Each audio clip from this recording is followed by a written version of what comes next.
everyone. This is the first episode of our currently unnamed podcast. I'm Adriana, I'm Jess. and welcome. We're so excited that you're here. Yeah, Um, so, one of the things we plan to do in this podcast while we're yapping is we are also going to be crocheting. So, Jess, what are you currently working on? I will be working on some fingerless gloves. They are one of my best sellers at markets, and I thought I would introduce them to a new kind of market that I started joining that we will talk about later on. Cool. I am What are you currently, working on? yeah, I'm batch making some tofu turtles. It's a amigurumi pattern from Meg's Makes Crochet, and I'm trying to do it in a way that is like batch making. So I made a bunch of heads over the weekend. Now I'm working on the shells, and yeah, that's what I'll be working on. How many heads Um, have you made? five. So I think I'm on Okay. shelves number four. This is number 4 or 5. I can't remember which one. So cool. So today we're really just trying to introduce ourselves, introduce a little bit about the podcast, what we hope to do here. And so on the front of introducing ourselves, so Jess, why don't you tell the people what do you do in real life? What are your other interests that you have aside from crochet? Well, in real life, I'm a bum. No, my full-time job that pays the bills and the insurance, I am an administrative assistant in the transportation industry. Some of my interests outside of crocheting are, I'm gonna say hockey because I am a Hershey Bears season ticket holder, but I think that's hilarious because my degree in college was sport management. Hockey was my least favorite sport. I could never get into it growing up, but going to Hershey Bears games in person and like being live with it is a lot of fun. So I guess it's safe to say I'm a hockey fan now. I'm a huge Olympic fan. So next year, the 2026 Winter Olympics are coming up. I'm excited for that. And I'm a dog mom. And if you occasionally hear barking, that's her outside the door. She's crying. So this might be a long day for her. That is the hardest part I feel like about trying to do this was I also have a dog and trying to figure out okay, how what room of the house can I go to where you will be least likely to hear her barking because it's inevitable there could be an ant outside and she needs to bark at it. So Yeah, I'm pretty sure a deer or a squirrel just like ran by the window and she's going off out there.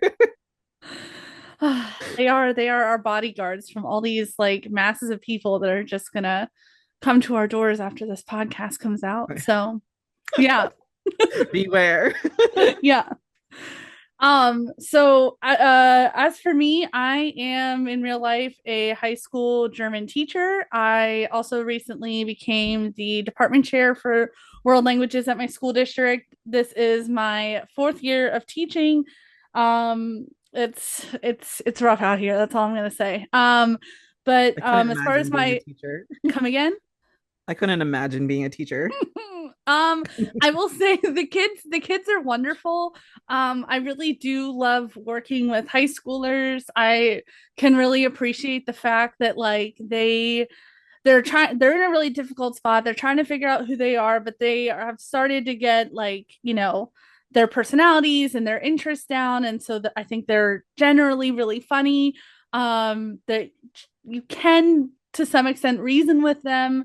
And so yeah, it's hard day to day, but to at least be able to make that kind of an impact is really, really nice. Other stuff that I do when I'm not teaching and I'm not crocheting, like Jess, I'm also into sports. I'm a really big Orioles fan, so you can catch me at games a few times throughout the year. In the summer is when I do things like traveling usually. I try to go to Germany every summer so I can keep up with my German. And then I also do a lot of craft shows, as we'll get into. That keeps me busy in the summer too. And then that's also pretty much the only time of the year that I'm able to read. I love reading, but during the school year, it's not happening. There's no brain power at the end of the day.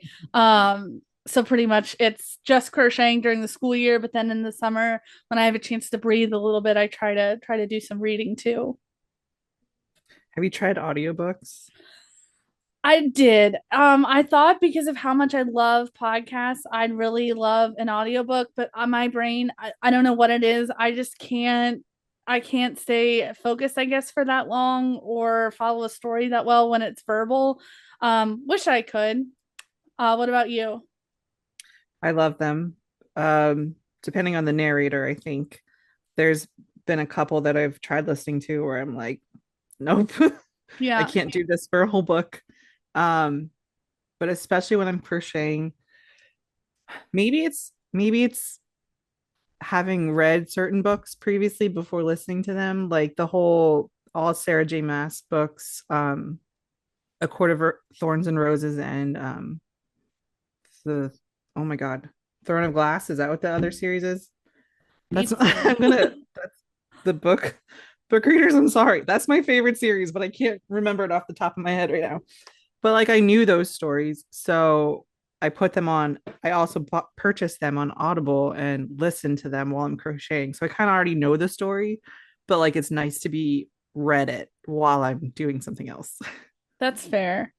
Yeah. I've never tried it with that. Maybe that's something I need to look into. A lot of times when I'm crocheting, I'm just listening. I'll listen to music, watch TV with Alex, my boyfriend, or I don't have anything on. Or sometimes too, if like a crocheter is live that I follow, like on TikTok or something, I'll watch them and crochet too a little bit. But I think that could lead us into our next segment. yes. So, what are our goals of this podcast? So I'll start a little bit with like the backstory of it. So I have had this pipe dream for a little while now. I really started getting more serious about thinking about it in December, but I went back and forth on, okay, do I try to do this by myself? But like, who wants to hear me yap for 45 minutes by myself? I know my students don't. So don't think the general public is gonna want that either. Um, but then I thought about, okay, I have this friendship with Jess. She's a fellow crochet small business owner. We have really good conversation together, and so I finally worked up the nerve to ask her, like, hey, would you do this with me? Because I really didn't know if she would or not. And so yeah, that was kind of what it was born out of. Do you want to speak to kind of what we hope to do while we're here? Yeah, well, I think kind of a goal that we have is to be the motivation for others that others are to us, if that makes sense.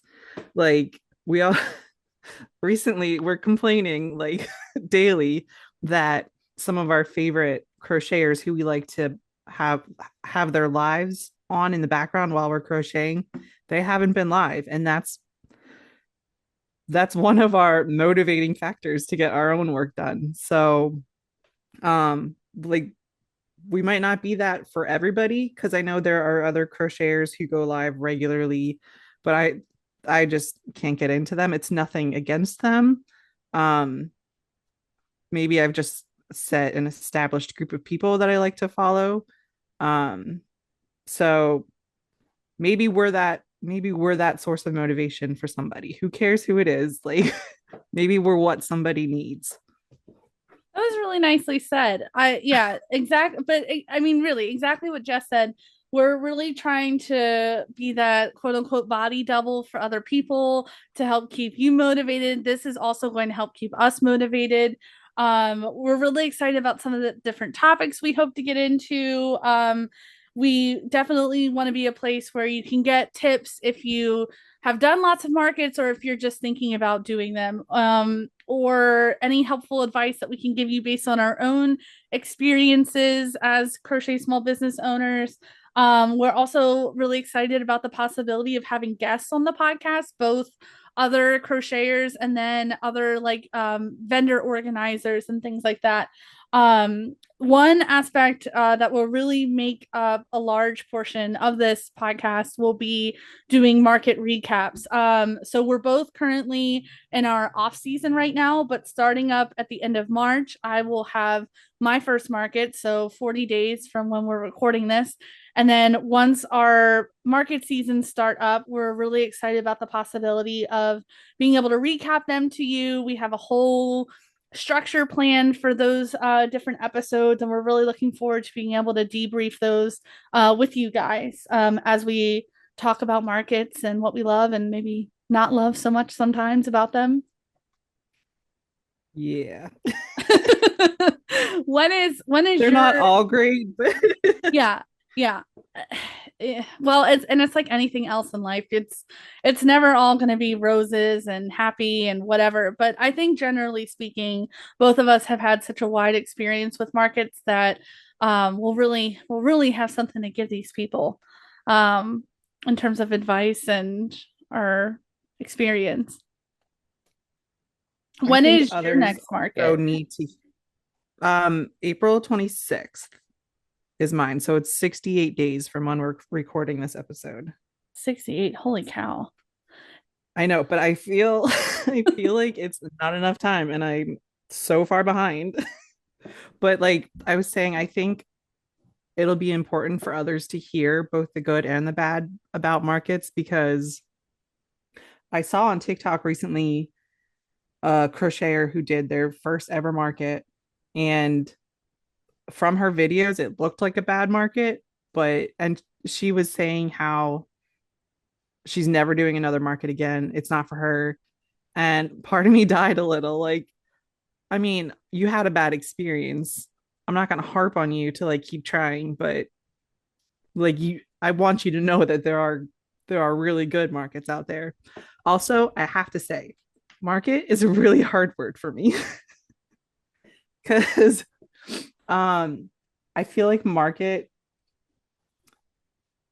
is a more consistent, regular thing, if that makes sense, like a Sure. farmer's market where like it's once a week, it's consistently every week.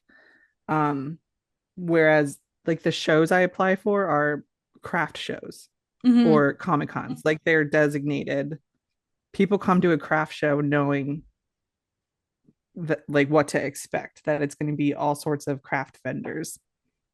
It is interesting as someone who is really into languages and words and things like that, how many different terms there are out there and what people choose to use. Like I've even seen like organizers be very like intentional with like where the apostrophe goes when they're writing out Maker's Market. So it you'll probably hear me say markets a lot because I think a lot of the events that I do are quote unquote considered makers markets or just regular craft markets or whatever. But I think you'll hear Jess say a lot of times craft shows just based off of her experience. Yeah. Yeah. Which is also great, I think, because it provides people with the wide spectrum of what's out there. Yeah, exactly. Um, one thing that these people really should know is that we actually met at a craft Oh, market yes. or a craft show or Yes. whatever. Do you want to speak to that story? Yeah, I totally can. I was helping another crochet friend, Nicole of Woven Tail Designs. She had a market. She at that point hadn't done them as regularly, so she was asking me for advice for like displays and a tent. I was like, well, it's a quick turnaround. Do you want to borrow my stuff? So I helped her out at that market. Um, and there were a lot of crocheters at that market. Did you realize that? um, My so sales Nicole, definitely realized it. oh, so did her. um, what happened? Nicole took a break and was walking around, and she's much more friendly than I am. She went up to you Same. and introduced herself. Um, and then when she came back, like we were gushing over your business card. We love your business card so much. And then I think you eventually came over to us and we talked a little bit. And then it must have been a couple weeks later, I found out about a market, the Makers Market, which is down the street from my house. And had nothing to do. And I didn't know Adriana was going to be there. Um, I showed up, walked around, and I did a double take. And I'm like, wait a minute, I just met you not too long ago. So we got to talking, and I think it just took off from there. Yeah, yeah, Nicole's a real one. I never go around and introduce myself to people. No, It's no like way. it's like a thing I really need to work on. And it's not because like I'm snobby or whatever. I just have so much social anxiety, especially at craft shows and these different events, because I just am constantly struggling with imposter syndrome. So I just feel like all any one person needs to do is like look over at my booth and be like, ha, she's a fraud. So I'm so thankful to her that she did that, because this whole podcast wouldn't exist. And gaining Jess as a friend has been really really helpful, because while I have other friends that crochet and I've now gotten other friends who are vendors, I don't really have any friends in real life who are both crocheters and vendors. So it's really nice being able to have Jess to lean on and get support on, especially after some of these rough market days that sometimes happen. Um, but yeah, I love that story. I think it's so fun. I think um, it's important also to have that vendor friend that understands. So if you have a hard market or show, you can just bitch it out, like 100%. let it Because all out. like your average person, like your significant other or whatever, like they get it to an extent, but it's not quite the same, because they don't truly understand like how much work and effort and time goes into it, not just the setting up at the market piece, but also all of the work that you did so that you would have product to sell at that event. Right. Like they see it, but I don't think they fully understand it. Right, exactly. And I get it. I mean, my boyfriend's really into cars, and I don't get half of the stuff like that goes into, all the different mods and stuff he's done to it. So I really do get it. But yeah. So leading into that, what is your crochet background? I feel like you've told me before, but I can't remember, like, how long have you been doing it? How did you learn? Um, it's been a long time. I don't actually know how old I was. I can't even, it was my mom taught me, my mom's mom when I was really young. She died when I was really young too. So like it was a long time ago. I want to say 9, 10, 11, like that range. So that's when I learned the very basics. And like many other starters, I like my projects went from a line to like this awkward shape. I don't think I really kept at it, but in college, I was bored sitting around. I mean, I know I should have been studying and stuff, and I played basketball, so I was busy, but like I always needed something to do with my hands. So I picked it up and I made a couple blankets in college, and then where I work, I started as a toll collector in a toll booth, and there's a lot of downtime when cars aren't coming. So I would bring just stuff to crochet, and it became more consistent, and people kept like commenting that I did really good work, and like I should start selling. So then that started triggering something in my head. It still took a couple years before I like pursued that, but um from then on I was consistent. So about like it's been over 28 years since I learned. Oh my Isn't that how gosh. old you are? As of next month, yes. Yes. Well, okay. So I have a decade on Adriana. So it's been over 28 years that I've learned how to crochet. Um, been more consistent for about the last, what year is it? 25, last 12, 13 years. I've been more consistent. And then the business started in 2018. So Wow. 2018 was when my first show happened. Wow. That is very like complete opposite to my story, but that's okay because we want rich, diverse experiences. But I wish I would have had someone in my life to teach me, but I only grew up with one grandmother and she was not a crafty lady. Unfortunately, really wonderful in many other ways, but she did not do crafting really. Um but my journey was kind of all over the place. So, when I started, I guess it wasn't when I started college, but like my second year, I got this weird desire. I really wanted to learn how to knit. And so a friend of mine, she taught me the basics of how to knit. I never really got far with it. A lot of it was because I just didn't really know what I was doing. I didn't understand yarn weights. I didn't understand needle sizes. All that stuff was just kind of like, oh, this yarn is pretty.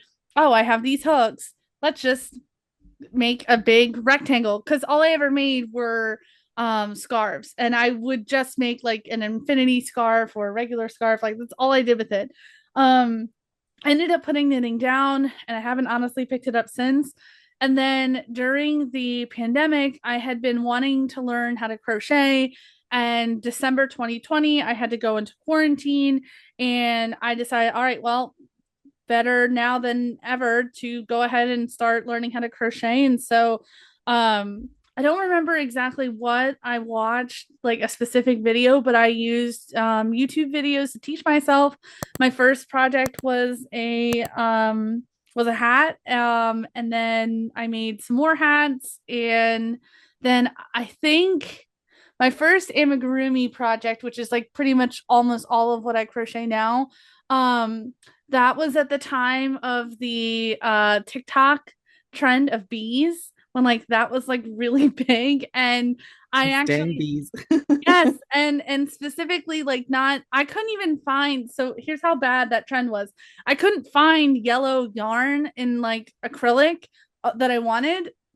So I ended up making strawberry bees and blueberry bees because I could not find yellow because everyone and their brother was making this bee.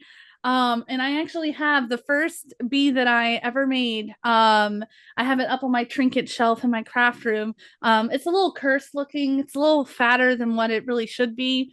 And you kind of see like it's pilling, and it's not basically the most beautiful bee you've ever seen. But anyway, so that was how I got into crocheting. And then I guess, I don't know, a few years go by. People tell me, like, you're so talented, you should really sell it. And I was just kind of like, yeah, whatever.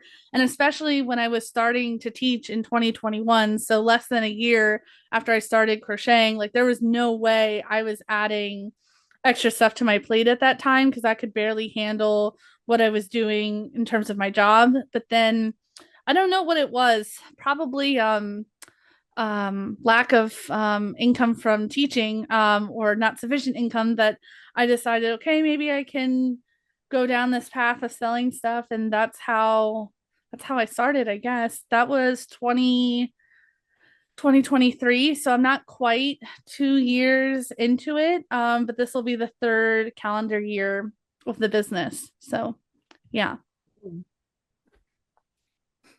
Yeah. Um, so then I guess we just got to talk about our business background then. So what you kind of spoke to already, like how long you've been doing it. But can you tell us like your name, where it comes from? Both of our business names have stories attached to them, which is something I think is really special. And then also like what are the things you end up selling? Adriana thinks it's special. I think it's funny. Just the names that we have. So my business name is Craic Creations. Craic is spelled Craic. It is Irish and it means good fun. I think I really don't remember too much from when I was deciding on a name, but like I knew I wanted to be kind of like whimsical and fun, and um I'm a smidge Irish. I'm not fully Irish. I don't even like not even a quarter probably, but it's in my blood. My grandma was a Hennessy, and I've been to Ireland twice, and it's like one of the most beautiful places and one of my favorite places I've ever visited. So I loved the word crack. I thought it was hilarious because, some people could take it a certain way. So yeah, then I became Crack Creations. What about you? I just like with the name of this podcast, I really have a hard time naming things. And so I went round and round, and then I don't know, it was just like something clicked in my head, and I went with this yellow of the egg designs. So in German, if you want to say that something is like the bee's knees, it's like really great, whatever, you say that it is the yellow of the egg because it's like the best part of the egg, according to the expression, anyway. And I was like, well, no one's gonna have that name, for sure. And so I went with it, and it's really kind of taken on a life of its own. I've got all this like these cute little eggs I made over New Year's, a little egg blanket. I really didn't expect to get so attached to this. I don't know that mascot's the right term, but like to this part of my business. But it's really funny too when people ask for the description of the name or the meaning behind the name, and then trying to explain it to them, and then like their differing opinions on like what types of eggs are the best. And I'm not honestly a person who even eats eggs. I don't like I when we learned in middle school in FCS, family and consumer science, how to like cook, I we learned how to make omelets, and I cooked so many omelets, made so many, but every single time my stomach would get upset. So it's probably more the cheese than the egg. But ever since then, I don't just eat eggs. And at this rate, it feels, a little cannibalistic. So yeah. So that's that. I don't think I knew that, but that's really funny that you don't even like eggs. It's part No, of you. I don't eat them. And honestly, even nowadays, I feel like I couldn't handle it for texture reasons, not even Mm. just like what it might do to my stomach. So we both do kind of have similar stuff that we make to sell. We both, generally speaking, I would say, and you can correct me if I'm wrong, we both primarily deal with amigurumi, but we do have other stuff. Like I, for example, have, in addition to like the loveys and the other plushies that I make, I do also have like baby bear hats. I have some accessories like scrunchies and keychains. What are some of the things that you have that wouldn't necessarily fall under the plushie category?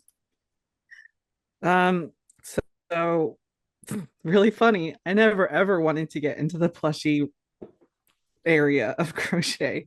It wasn't my thing. I thought it was for marketing for children, younger people. And fun fact about me is I don't like children. So I didn't want to make anything that would attract them into my space. But like you said, that bee trend, I jumped on board. I was like, let's see what this is about. Holy cow. Of course, the bees were my best seller. It's like, gosh darn it. And then and then when I started getting into Comic Cons, like I had to veer away from the stuff that I actually wanted to do because in my head, which is not completely true, but in my head, Comic Cons would have like the plushies would have done better there because I could make characters and I don't know. And I was right about my stuff anyway. But aside from the plushies, I have a bunch of stuff like these fingerless gloves that I'm making. Um, have a couple hats, pocket shaws, um, coffee cozies. Basically, that's it. The plushies have taken over in the last year or two, I think. But I do like to go back to the other stuff. Like I really want to make some tote bags, but um, it depends on the pattern. It depends on the quality of the product when it's done. Uh, I'm kind of all over the place, but plushies have definitely taken over. I feel that so hard. I like when I look at back at like my first booth, which was such a depressing thing. I had like next to nothing. But I really like I started out really wanting to focus on like things that were practical and useful. And if it wasn't something that you specifically could use like in everyday life, I really didn't want to sell it. And then I don't know what changed necessarily. I guess I just had my eyes open to different amigurumi patterns, and it just kind of felt like this is what's popular right now. It's like what's trendy, so I might as well get into it. And I will say, like, I find making plushies to be a little bit more rewarding than some of the stuff I was doing at the beginning. Like I made dishcloths, and not only was that not rewarding financially because you cannot sell a dishcloth at a price that is fair to you if you're a crocheter. Because and I get it, like who's spending $15 on a dishcloth, but like um I just find it so much more rewarding to have the plushies in my booth now because the reactions of people to them, even like some of the little kids who do come into the booth, like the way that they get excited about it, or sometimes a perfect example would be I had a custom order last year for a woman. She wanted a giraffe plushie. It was her favorite animal as like her little friend for cancer treatment that she was going through. And so stuff like that like has kind of changed my view a little bit on plushies. I mean, sure, there are people out there who are never going to buy a plushie from me or from anyone else because they just find them as like a children's toy or whatever, but they really can have a much deeper meaning. And I'm glad that I was able to have my eyes opened to that because it really has changed my business and my approach and what I do. And yeah, And like to go back on what I said, I have learned that they're not just for children yeah, because the reactions I get from full grown adults is hilarious. Like one of my bigger sellers of plushies are my emotional support pickles, and they come with a little card that has a little saying about emotional support, and people get a kick out of it, and it's just really fun watching how they react to your stuff.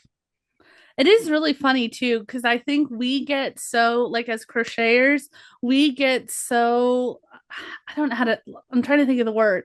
Not nose blind, but it's like we get so used to seeing this stuff because like that is all of our social media is seeing crocheted plushies and stuff.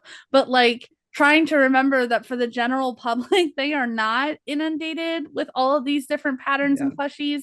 Um so that too I think can be really refreshing because I'm so used to making them that it's like I feel like to some extent the cuteness factor of some of the things that I make has almost worn off for me, but for your average person it's usually not like that.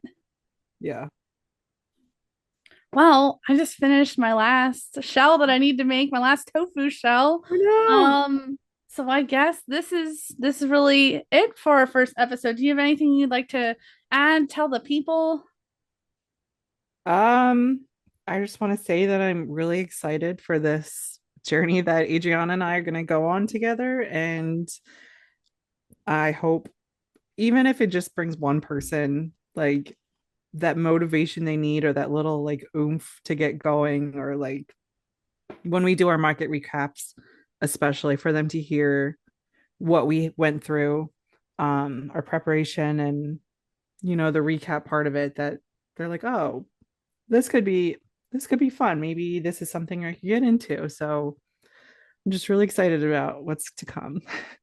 Me too. And I think one of our like cornerstones will really be like it's so cliche and oversaid and depending on who says it, sometimes I cringe a little bit, but like the idea of community over competition, like we really want to be a place where it doesn't matter if you are going to learn if you're looking to sell the exact same things that we have, there's a space for you, there's some place you can go, and we hope to be the place that helps motivate you if you haven't done a market before or if you have to keep going, because sometimes it can be daunting to keep going. So thank you so much for joining us.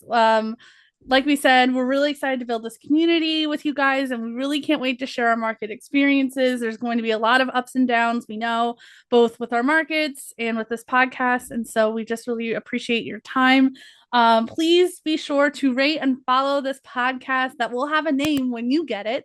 Wherever you get your podcasts, we'll also be posting this video to our YouTube page. So be sure to go there as well. Also, make sure to follow our business accounts. Jess is Craic Creations on Instagram, spelled Craic, and then creations. And then I am Yellow of the Egg Design. So we're looking forward to interacting with you guys in social media. Yeah, And we cannot wait to get this episode out to you guys. So, it's going to be so much fun. yes, have a wonderful whatever you're having, rest of your day, night, whatever. And we'll talk soon. Peace out, everybody. Bye.